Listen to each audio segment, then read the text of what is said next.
So good afternoon. Thank you, Professor Patwardhan, for introducing me. I'm working with Department of Electrical Engineering and Computer Science.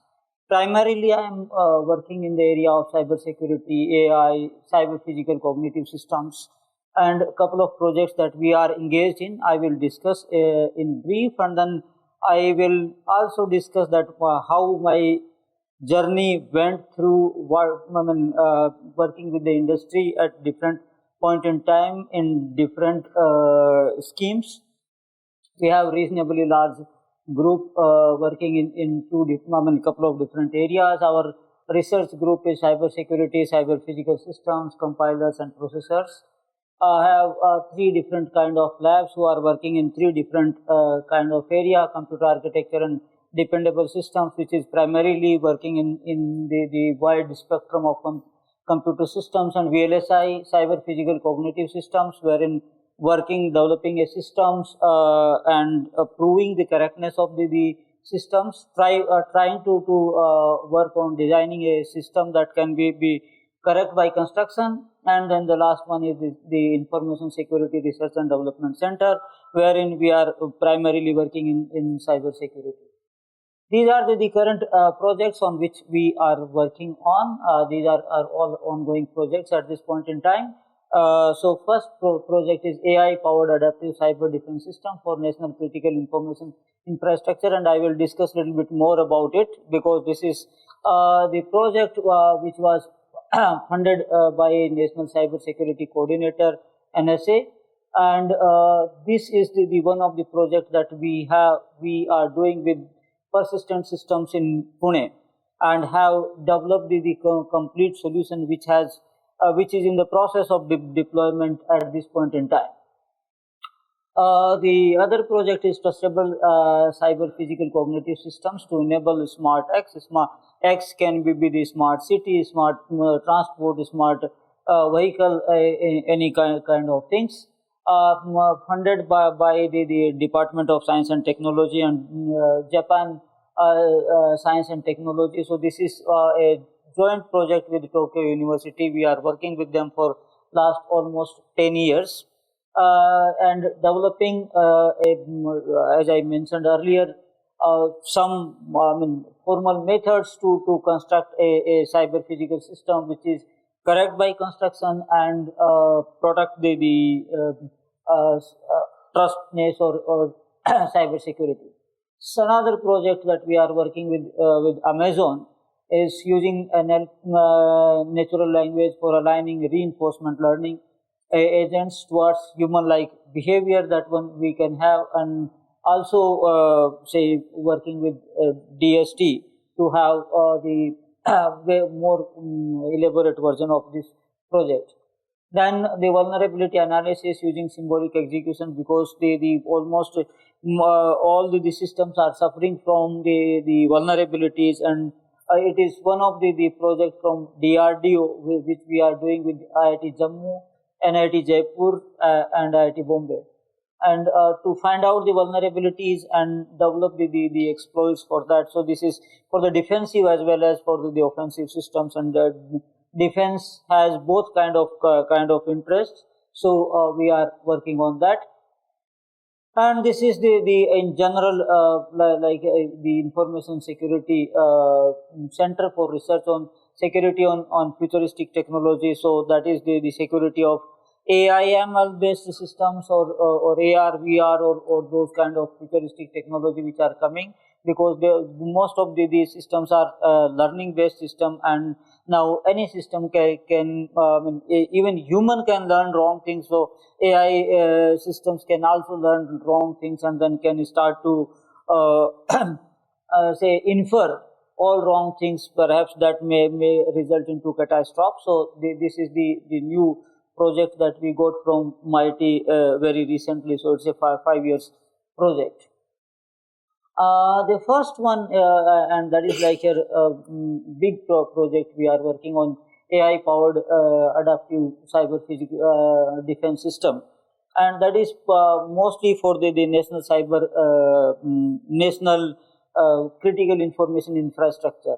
as you might have read quite often that some of the systems are compromised. Like last year, AIMS Delhi's system was compromised, and for 10 years they were not able to use system at all, and it created chaos. Around the beginning of Corona, in October 2020, there was a complete power outage in Mumbai, and we were not able to run any system whole day. And one of the reason was we inferred was that it was a cyber sabotage.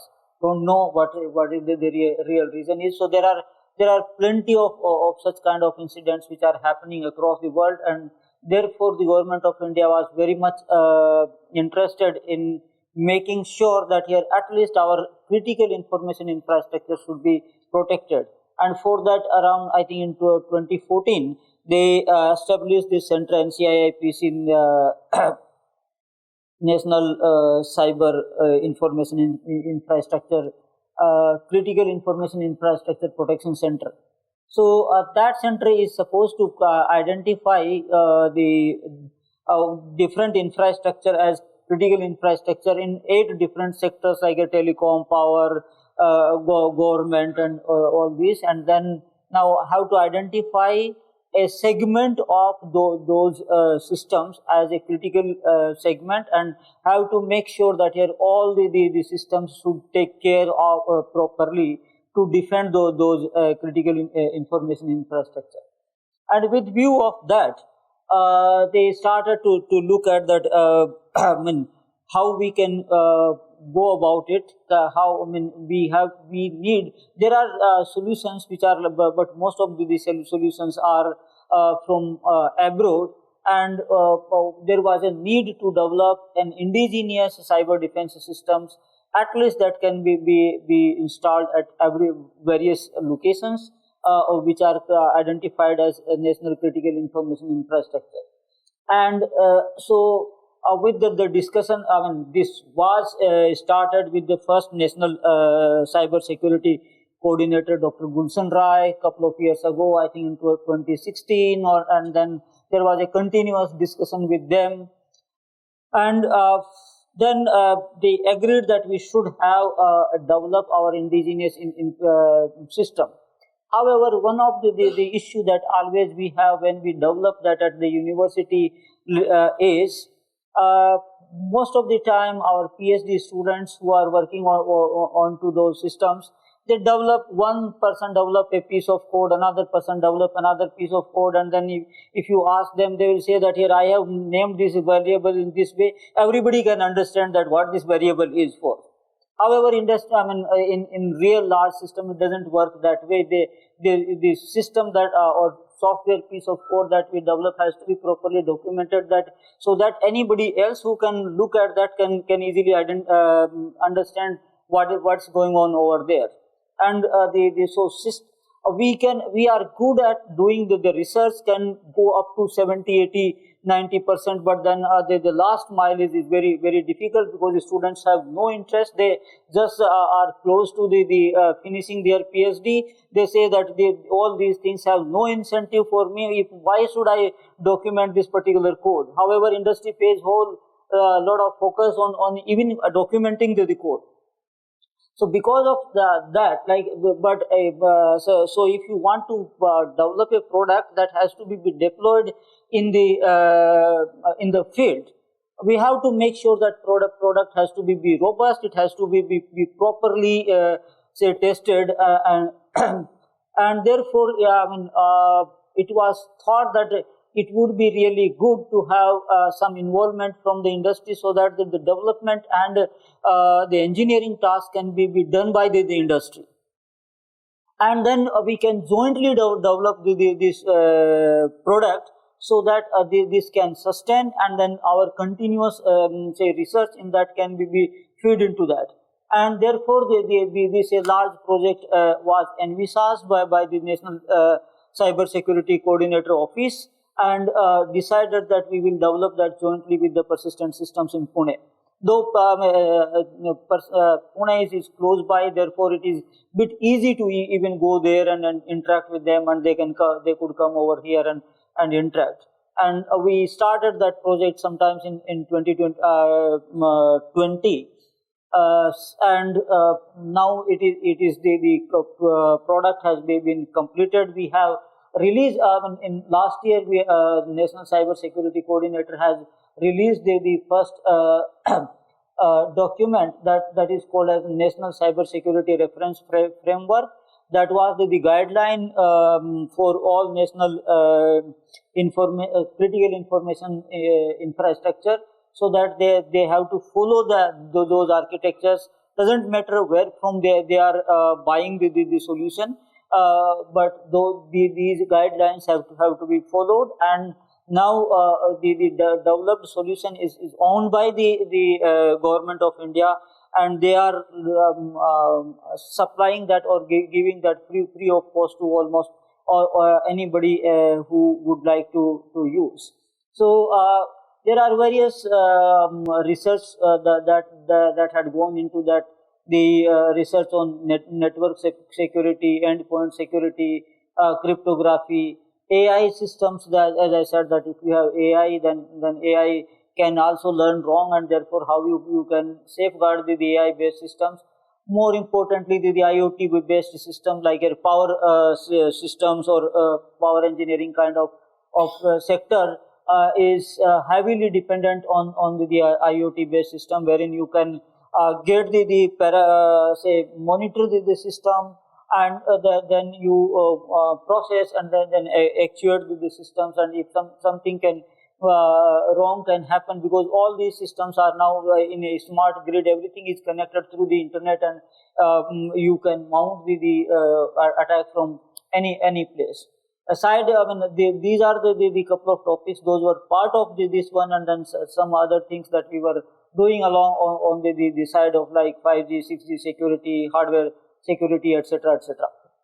So this product has been now deployed in National Stock Exchange, the PGCIL Power Grid Corporation of India Limited, Grid India Limited, the SLDC State Load Dispatch Center in Maharashtra, State Load Dispatch Center in Delhi, and it is under the evaluation.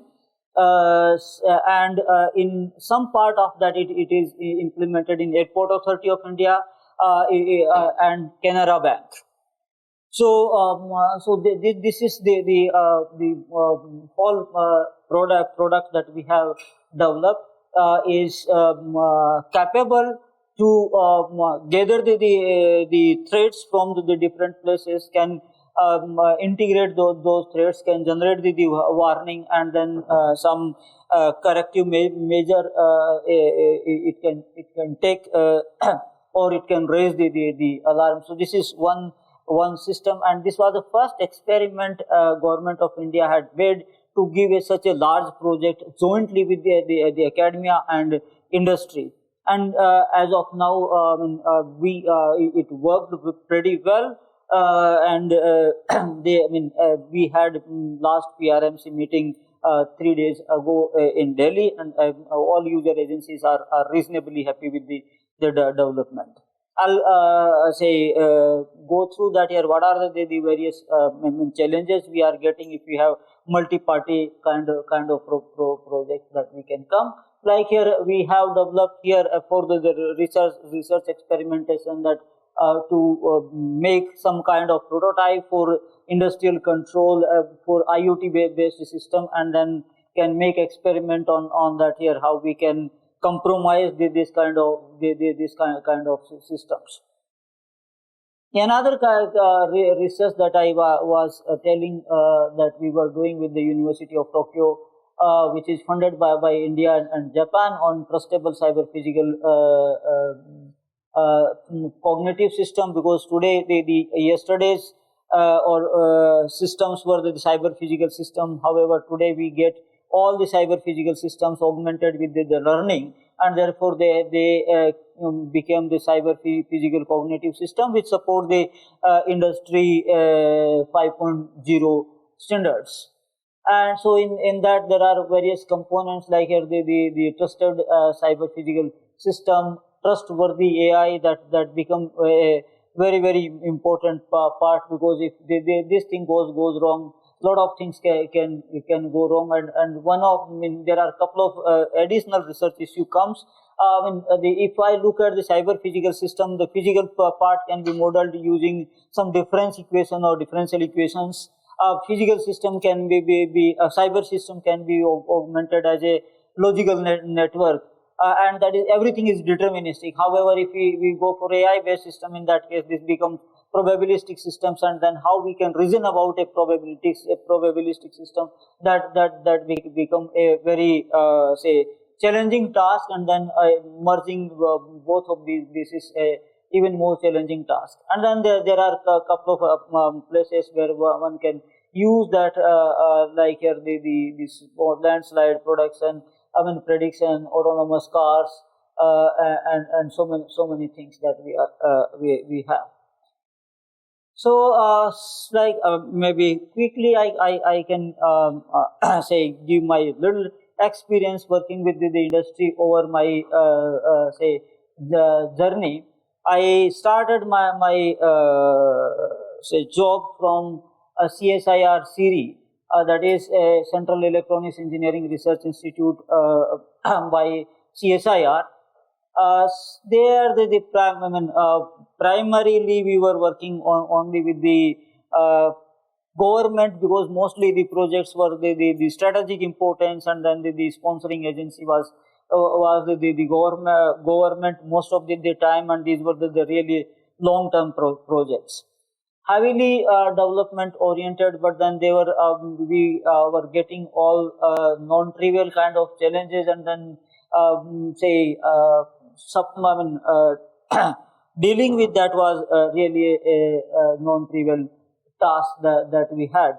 One thing I learned there as that system is very different from one discipline research that we can do. When we get into the system, you don't know problems are coming from where, and then everyone do not have the total view of the system. So there I really understood the importance of designing a system, and that really helped me in my future research as well. Then I moved to the Indian Institute of Science, Bangalore, and there, around that time I was primarily working on VLSI computer systems, compilers in those areas, and now I have collaborated with the industry, because Bangalore itself has a big presence of all the VLSI or computer systems related industries. I have worked with those industries in two kind of, I never have taken any consultancy project, so I have really no say experience working on consultancy, but mostly I had R&D kind of project. So and in when I worked with the industry, in that case we jointly worked. So some of the problems they had for their most of the time is their next generation product, and then there were some issues that they were facing. For example, like in any VLSI based system, the one of the big issue is power consumption, and they were very keen that here how we can solve this problem. Those were mostly the open-ended ended problem. We had very elaborate discussion with that. There was a good participation from the industry and our own students. Our own students used to go over there and can work with on their live project, on their live design. Of course, they have problem in sir, how many minutes? So they have some issues on their design. So we looked into their systems and worked very collaboratively with them. When after that, almost like 12-13 years ago, I moved to IIT Bombay, and some of the legacy projects we were continuing with the industries. based on in say Bangalore. So, I mean, the project I consider in two categories. One is the project which is sponsored by the industry. They have very focused theme that what they want. There are definite deliverables as well that here they want to solve that problem, and you have to give some definite solution for that. We had I mean, periodic review, but it's not like here every now and then you are asked to write a report. I mean, I can also tell you that I also had experience working with those kind of industry when this semiconductor research consortium, they started to give their project to Indian academia. They also offered to India. Of course, the amount was much lesser than they were giving to US, but then they had less participation from there, and then they were much more bureaucratic than any bureaucratic system that one could see.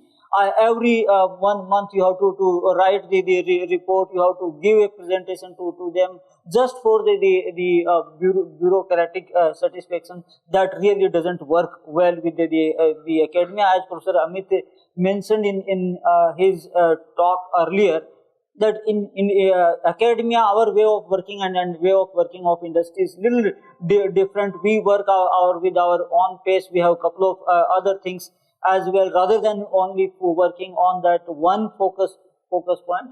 So participation from the industry really help, and most of the works are the research focused. Now, as I mentioned, that the last the last project that we have done is a project jointly with the industry, and mainly it was funded by the academia, by the government.